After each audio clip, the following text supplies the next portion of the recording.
la réalité des choses, c'est quoi? C'est que quand vous donnez 1 euro à Xavier Niel, il en fait Iliade. Okay, quand vous donnez 1 euro à l'État, il en fait 3300 milliards de dettes. Où est-ce que l'argent est le mieux utilisé? C'est ça la question. Est-ce que l'entrepreneur a besoin de moyens pour se développer? Oui, la réponse est oui. La suppression de ces articles, c'est de dire stimulons l'activité économique. Deuxièmement, et c'est important, en fait, cet article, il y a aussi un vrai sujet, c'est-à-dire que le fonds US, le fonds d'investissement US qui détient une holding en France ne sera pas concerné par cette taxe. Hein, et ça, il faut bien le retenir. Donc, on se trompe de cible. L'entrepreneur le sera, le fonds d'investissement anglo-saxon ne le sera pas.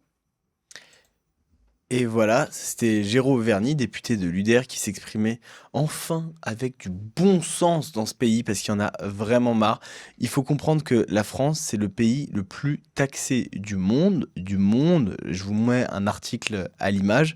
RTL, impôts, la France est-elle vraiment le pays le plus taxé du monde? On descend un petit peu.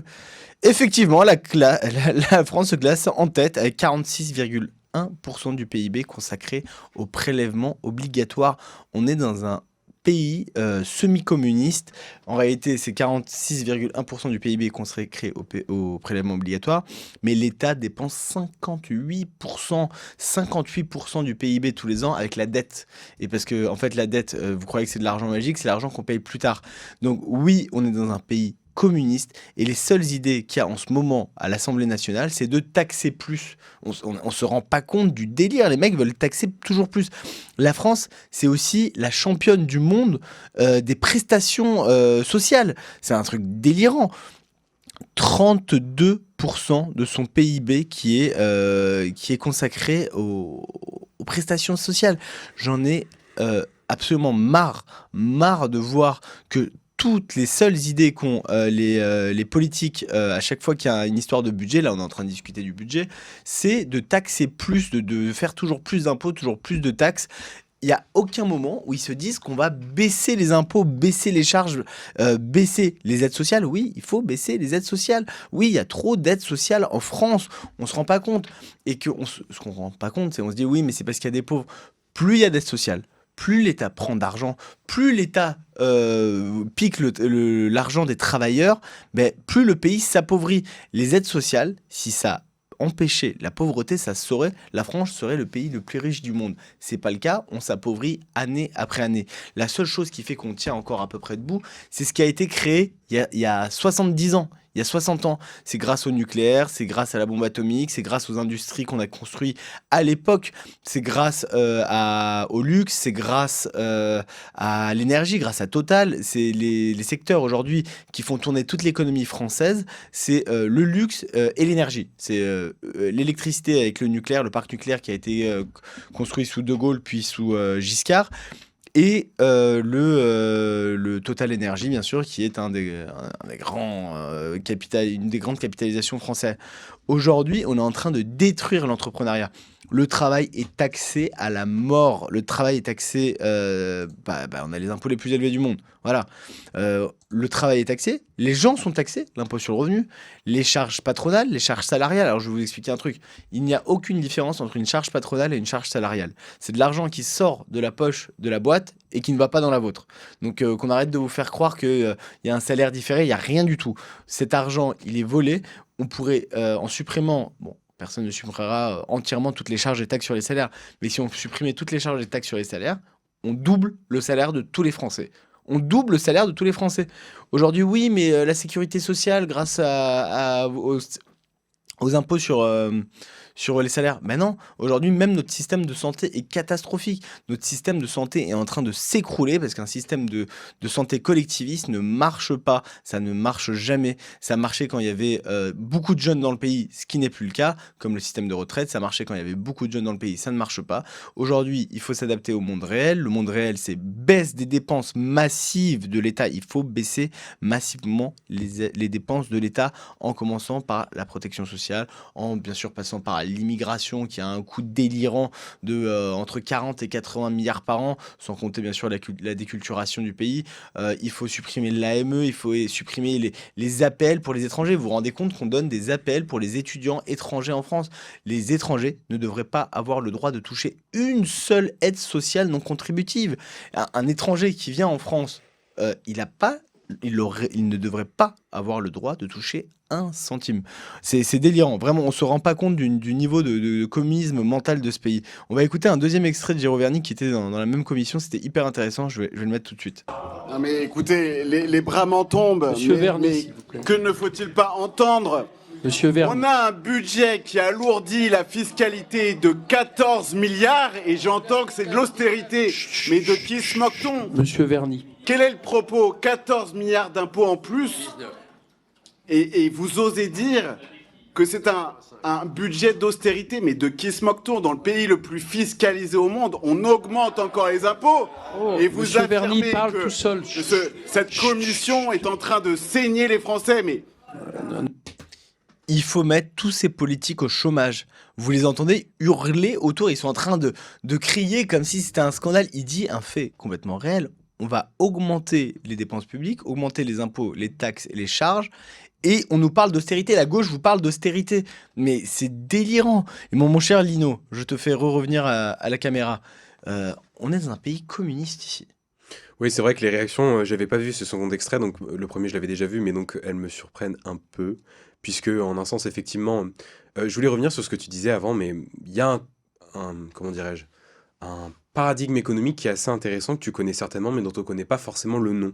Il y a en fait un théorème économique qui s'appelle la courbe de Laffer, je sais pas si je le prononce bien, Laffer, qui décrit le fait qu'à partir d'un certain taux d'imposition, eh bien, en fait, les recettes collectées par l'État, eh bien, baissent. Alors, on peut se dire, bah, c'est curieux, pourtant on augmente les taxes, donc on devrait prélever plus. Eh bien non, puisque sans stimuli vis-à-vis de l'activité économique, eh bien, les gens travaillent moins, et donc il y a moins de recettes générales.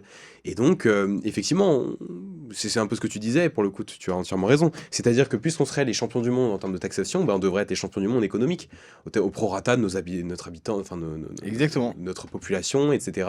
Sauf ce qui n'est absolument pas le cas. C'est l'inverse. Et comment on peut le décrire? Eh bien, justement, du fait que c'est pas parce qu'on a des chiffres d'imposition mirobolants qu'effectivement les recettes annuelles de l'État suivront le pas. Absolument pas.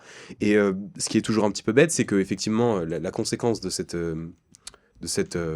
qui est initié, eh bien, les doubles, c'est soit le non-entrepreneuriat des gens, c'est-à-dire qu'ils sont muselés, donc en fait ne créent pas d'entreprise ou ne se dirigent pas vers l'entrepreneuriat, ou alors tout simplement ils partent. Et c'est ce qu'on parlait la dernière fois, de la fuite des cerveaux, ailleurs, que ce soit aux États-Unis ou dans des pays plus libéraux. Je mets à l'image la courbe de l'affaire, donc vous voyez, il y a taux faible, taux dissuasif.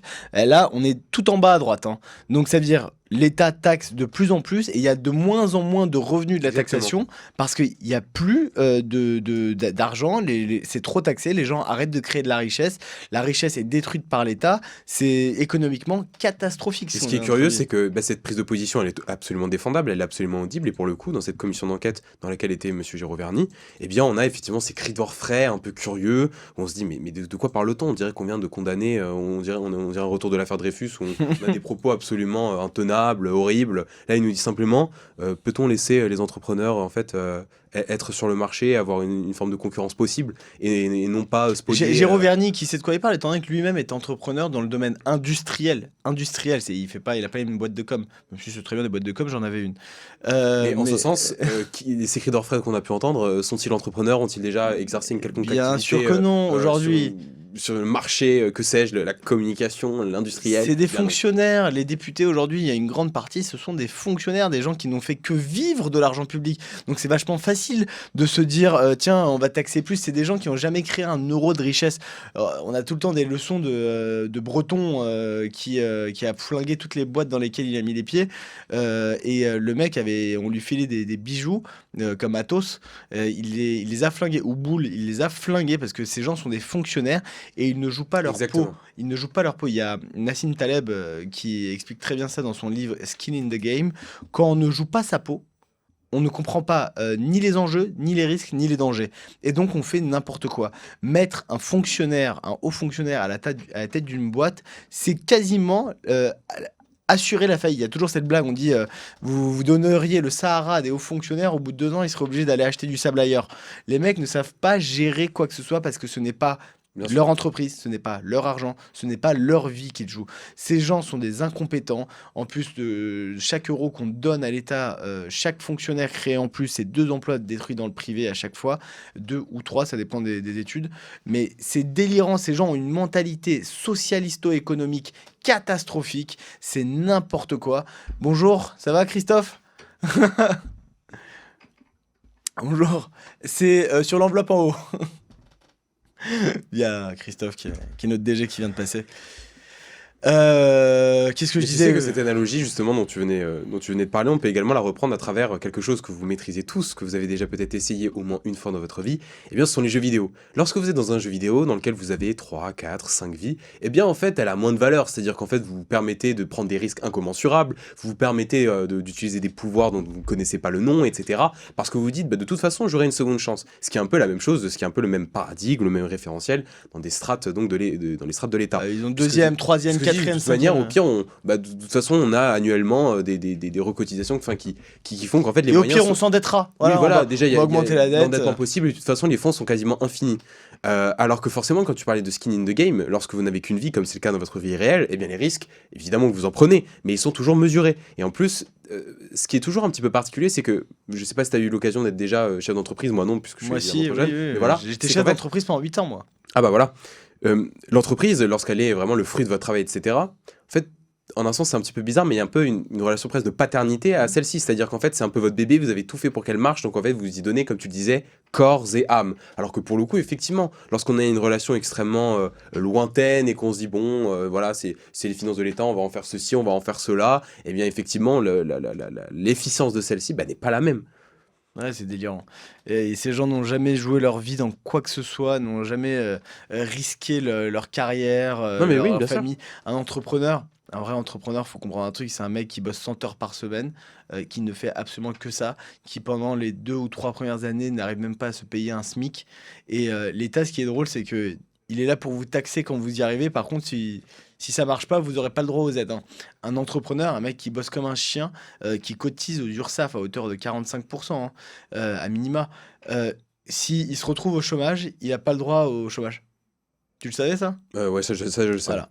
Donc les mecs qui créent, parce qu'il faut comprendre un truc, en France, c'est les entrepreneurs qui créent la richesse. L'État ne crée pas de richesse. L'État n'a jamais créé de richesse. L'État ne sait pas monter une boîte et la faire fructifier. Ce sont les entrepreneurs privés qui créent toute la richesse dans ce pays. Et ce sont les mecs qu'on matraque le plus dans ce pays. Il y a une haine de l'entrepreneuriat, il y a une haine des patrons qui est délirante. C'est parce que l'État a expliqué que les patrons étaient mauvais. C'est vraiment, on est dans du communisme mental. Il y a Ouais, les totalement. méchants patrons et les gentils socialistes. Sachez que chaque euro d'aide sociale qui arrive dans les poches des Français vient des entreprises françaises. S'il n'y avait pas ces entreprises françaises qui créent de la richesse, il n'y a pas un copec d'argent qui rentre nulle part. Mais parce qu'on s'ancre dans un logiciel marxiste, c'est-à-dire que cette image-là, reprise par le NPA et les partis très à gauche politiquement en France, dénonce les entrepreneurs non pas comme des créateurs de richesse que tu venais de mentionner, mais comme des spoliateurs, des gens qui volent la richesse d'autrui, donc des travailleurs. Et en fait, effectivement, il y a un peu cette horizontalité, d'accord, très bien, mais en fait, cette horizontalité, eh bien, elle nous tire tous vers le bas, et donc, comme ce que je disais avant, qui empêche le dynamisme économique, et ce qui fait qu'on est de moins en moins attractif aux yeux du monde économiquement. Le capitalisme, c'est une mauvaise répartition des richesses. Le socialisme, c'est une équitable répartition de la pauvreté. Ouais, exactement. C'est vraiment Oui, en ça. un sens, c'est absolument. Et c'est absolument l'objectif de la gauche. Là, j'ai vu hier, il y avait une députée LFI à l'Assemblée nationale qui souhaitait supprimer les PER, les plans épargne retraite, parce que c'était du capitalisme. Mais donc, en fait, l'État a mis en place un truc, étant donné que les retraites, ça marche pas. Le système des retraites est mort. Tous ceux qui cotisaient pour vos retraites aujourd'hui, si vous n'avez pas à la prendre d'ici 5 ans, sachez que vous toucherez soit que dalle, soit elle n'existera même plus. Vos cotisations retraite ne servent à rien. Donc, l'État a créé un système plan B. En plus de vous piquer une grosse partie de votre salaire, vous avez le droit, vous-même, avec votre épargne, s'il vous reste de l'argent à la fin du mois, de mettre de l'argent sur un PER, un plan épargne retraite, qui est en gros la capitalisation, qui est la retraite par capitalisation. Et j'allais dire un gros mot.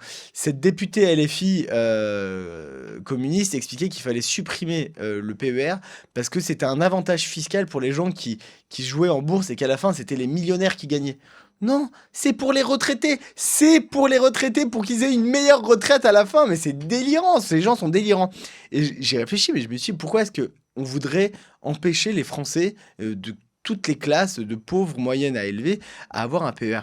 Parce que ces gens ont besoin que vous restiez pauvres. Ils ont besoin que vous restiez pauvres, sinon ils ne peuvent plus gagner des élections. Si tout se passait bien économiquement, si on avait du capitalisme et du libéralisme dans ce pays, tout se passerait bien, parce qu'on le voit, ça s'appelle l'empirisme. Les pays libéraux s'en sortent beaucoup mieux économiquement que les pays socialistes. La France est un pays socialiste, c'est probablement le pays le plus socialiste du monde. On est vraiment, à part la Corée du Nord, Cuba qui sont les pays communistes, et le Venezuela, on est l'un des pays les plus socialistes du monde. On s'en rend pas compte. On est le pays, est-ce que je vous le remets à l'écran, mais on est le pays avec le plus de prélèvements obligatoires du monde. On est le pays avec le plus de redistribution au monde. Ça ne marche pas. On ne fait que s'appauvrir tous les ans. Donc c'est que ça marche pas. À un moment, il faut arrêter avec l'idéologie, regarder le réel. Regardez où est-ce que ça se passe bien. Oh, en Suisse, un pays libéral. Oh, à Hong Kong. Oh, à Singapour. Aux États-Unis où il y a on favorise le capitalisme et on favorise l'entrepreneuriat. Ben ouais, ça marche dans ces pays économiquement parce que justement on a compris que l'entrepreneuriat c'était la base du travail, de la richesse. Et je vais ajouter un peu de fatalité à ce que tu dis, mais il y a déjà une position initiale sur ces débats-là. Voilà, on est le pays le plus taxé du monde, tu viens de le rappeler, pas de sujet là-dessus. Simplement, à cela on peut ajouter le fait que dans le débat public, il y ait la question de nouvelles taxes, c'est-à-dire qu'on n'en aime pas à se dire comment on peut régler ce problème-ci. Voilà, on est face à une gabegie économique sans nom, on doit régler ce problème. 3300 milliards de dettes. Notre souhait, notre volonté, c'est d'en ajouter encore davantage. C'est pour ça qu'il y a eu la réflexion sur la taxe Zuckman, etc. Et maintenant, effectivement, ce que tu viens de rappeler. Donc, on peut encore en mettre une nouvelle couche en disant, mais c'est pas assez, c'est pas suffisant. Et oui, c'est absolument délirant. Surtout que, effectivement, voilà, on peut adhérer, c'était la grande thèse du libéralisme économique, mais la question de la théorie du ruissellement, qui par cette stimulation d'activité économique, eh bien, les classes moyennes, les classes populaires, eh bien, redressent un petit peu aussi leur qualité de vie, leur niveau de vie. Invention des socialistes. Aucun libéral n'a jamais parlé la théorie du ruissellement, non, jamais portée par aucun. Jamais. Ce sont les socialistes qui avaient inventé ça pour attaquer le libéralisme. Aucun libéral n'a jamais parlé de théorie du ruissellement, ça n'existe pas dans aucun penseur libéraux. En tout cas, ce qui est sûr, c'est que sur la question du concept même, mais l'idée est bonne, oui, bien sûr. Quand tout le monde s'enregistre ici, si maintenant vous prenez des facteurs extrêmement objectifs, si maintenant vous prenez, je sais pas, la mortalité infantile, je sais pas, la question à l'accès aux soins, et vous en faites des dynamiques et des courbes des années 50 jusqu'à 2025, eh bien vous constatez une croissance qui est un dénominateur commun chez tous les pays employant un logiciel capitaliste. Et donc cette théorie du ruissellement, appelez-la comme vous voulez, mais elle a quand même des effets bénéfiques bien sur les classes populaires. C'est absolument pas cette grande pieuvre tentaculaire qui va spolier votre argent en prétendant qu'en fait... Ça s'appelle l'État. Oui, voilà, ça s'appelle l'État. C'est l'État qui vous... Et non, mais l'avantage, je dis toujours, au moins dans le communisme, c'est l'État qui paye dans votre salaire. En France, il ne fait que le prendre. C'est vraiment... et la taxe Zuckman a encore un délire. Ça veut dire on va prendre de l'argent sur de l'argent que vous n'avez pas gagné. C'est-à-dire que c'est juste sur la valorisation virtuelle. Hypothétique. C'est si un jour vous arrivez à vendre votre boîte, elle aura peut-être telle valeur. Mais on dit que voilà, c'est une valorisation virtuelle et on va vous piquer 2% tous les ans de votre boîte. Mais même dans un sens qui est assez particulier, c'est que je sais qu'on parle des superpuissances financières, etc. Et c'est évidemment toujours des sommes mirobolantes, néanmoins. Lorsqu'on parle par exemple des fortunes de M. Musk, de M. Bezos, etc. Ils n'ont pas cet argent sur leur compte en banque. En fait, on avance souvent des chiffres comme 500 milliards, 800 milliards, que sais-je. Alors, en un sens, oui, mais comme tu le disais, comme c'est le cas pour tout le monde qui comprend un petit peu l'économie, c'est pas quelque chose qu'ils détiennent sur leur compte en banque. C'est les valorisations d'entreprises dans lesquelles ils ont des parts, etc. On s'entend là-dessus. Néanmoins, quand vous questionnez des militants d'extrême gauche, etc., lorsqu'ils parlent d'économie, en fait, mais je vous assure, c'est assez prégnant dans leur discours, ils considèrent vraiment que ces gens-là, que ces entrepreneurs-là ont cela sur leur compte en banque. C'est-à-dire qu'ils détiennent officiellement cela personnellement. Alors que non, évidemment, c'est absolument pas le sujet. C'est la raison pour laquelle l'éducation nationale, qui est gangrénée par la gauche et l'extrême gauche, ne veut pas expliquer l'économie aux enfants. Bien sûr. Il faut que les gens restent incultes économiquement, parce que sinon, ils comprendraient que ce sont des escrocs. Et même si vous avancez cette thématique-là, prenez par exemple l'exemple des différents entrepreneurs, des 10 plus grandes puissances financières mondiales. Comment vous pourriez avoir de telles variations entre 800 milliards et 500 milliards en espace de 2 mois? Eh bien parce que ce sont des valorisations hypothétiques, c'est-à-dire que c'est de la valorisation spéculative. Parce que C'est virtuel, cet argent n'existe comment quelqu'un pourrait dépenser 200 milliards en l'espace de 3 mois? Eh bien il ne le peut pas. En vérité, ce sont des actifs de société, etc., des croissances que vous avez dans la bourse. On va rappeler un truc. À chaque fois, t'as ces sales gauchistes qui t'expliquent que Bernard Arnault a gagné 50 milliards le mois dernier parce que le cours de bourse de LVMH, qui représente le gros de la fortune de Bernard... Oui, non, mais qui représente le gros de la fortune de Bernard Arnault, est monté en bourse. Par contre, tous les 6 mois ou tous les 2 ans, quand il y a un crash et que Bernard Arnault perd 200 milliards, ils en parlent pas. Bon, 200 milliards, je donne des chiffres au hasard. Quand le cours de bourse de LVMH s'effondre, d'un coup, Bernard Arnault a perdu 50 ou 60 milliards. Est-ce que vous êtes plus riche pour autant? Est-ce que les Français sont plus riches parce que Bernard Arnault a perdu 60 milliards? Ben non, parce que ça marche pas comme ça. Ce sont des valorisations virtuelles. Aujourd'hui, LVMH tomberait à 0 €. Bernard Arnault aurait 0 € sur son compte. Les Français ne seraient que tous plus pauvres. Tous plus pauvres parce qu'en fait la boîte ferait faillite, tous les gens qui travaillent pour LVMH seraient virés, tous les salaires qu'ils versent seraient annulés et donc tout le monde serait plus pauvre. Quand les riches se serrent la ceinture, les pauvres meurent de faim. Il faut le comprendre. Et que Bernard Arnault soit riche de ses actions et de ses boîtes parce qu'il l'a mérité, parce qu'il a fait faire de LVMH cette boîte incroyable qu'elle est aujourd'hui et qu'elle fait vivre des dizaines et des dizaines de milliers de personnes en France et dans le monde, ben en fait, arrêtez de vouloir lui piquer son blé. Dites-vous, comment est-ce que je peux faire pour que Bernard Arnault crée encore plus d'emplois, enrichisse encore plus les gens, verse encore plus de salaire? Et en plus, de sale jaloux. Et en plus, à l'échelle médiatique, ce qui est assez rigolo, c'est que, encore une fois, c'est un logiciel très marxiste. On a souvent cette image du chef d'entreprise très confortable. C'est-à-dire qu'en fait, il vit un train de vie extrêmement mondain, il passe de salon en salon, comme d'ailleurs vivait Marx, c'est assez curieux, et en ayant une position dans laquelle il serait presque oisif. Alors que toi-même, tu le sais, du coup, toi qui as été chef d'entreprise, quel est le dénominateur commun d'un entrepreneur? C'est quoi ce qui fait leur C'est la galère. C'est la galère et le risque. Ouais, bien sûr. C'est ce qui fait le gain. Dans un marché, c'est le risque. Et ça, vous l'avez avec chez l'économique, je sais pas, nos amis traders le savent très bien, c'est que généralement, les gains sont le fruit d'un risque. Et cela, on l'oublie en permanence. Comme tu disais, si Bernard Arnault peut perdre 200 milliards en l'espace de 4 mois, c'est-à-dire qu'il en a la possibilité. Donc, vous imaginez le stress, ce qui est lesté sur les épaules de Bernard Arnault en permanence, en tant que chef d'une superpuissance économique. Alors, loin de moi l'idée de dire qu'il n'a pas de conseiller, qu'il est tout seul, etc. Mais c'est un projet qu'il a porté aussi tout seul, par ses épaules, par le fruit de son travail. Et ça, il faut le rappeler. Effectivement, c'est aussi par le fruit de son travail, de ses risques. Et c'est pour ça que des Elon Musk arrivent en pole position des personnalités les plus riches, parce qu'Elon Musk prend des risques incommensurables tous les ans. Et on se demande presque pourquoi il fait ça, pourquoi il continue, et parce que c'est dans son ADN. Et à notre échelle, peut-être qu'on ne peut pas comprendre, mais lui, c'est sa personnalité.